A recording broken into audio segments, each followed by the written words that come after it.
अगर आपके पास 10-20-50 हज़ार रुपए थे तो उसे अपने शहर की तरक्की में आपको लगाना चाहिए।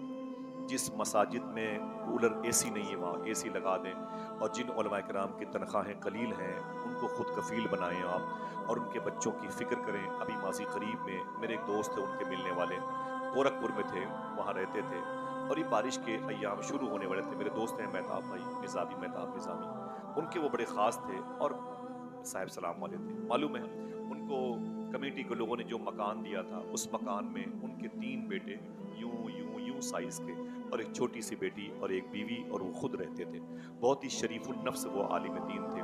वो बार बार कमेटी के लोगों से कहते थे कि अगर दिक्कत न हो तो मेरे मकान की छत बनवा दो, ये बड़ी कमज़ोर है, इसकी बल्लियां बड़ी कमज़ोर हैं। तो कमेटी के लोग बोले ठीक है बना देंगे, बनवा देंगे, बनवा देंगे। और जितने जिम्मेदार लोग थे, कहीं एसी में रहते थे, कहीं कूलर में, कहीं मार्बल, कहीं इटालियन सामान उनके घरों में लगे हुए थे।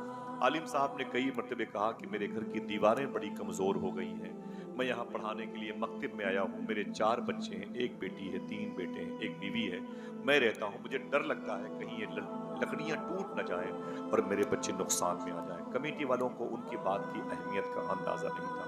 अभी 2 हफ्ता भी नहीं हुआ, फजर की नमाज के लिए उठे और वो चले गए मुसल्ले पर। जैसे मुसल्ले पर पहुंचे, घर की दीवार बैठ गई।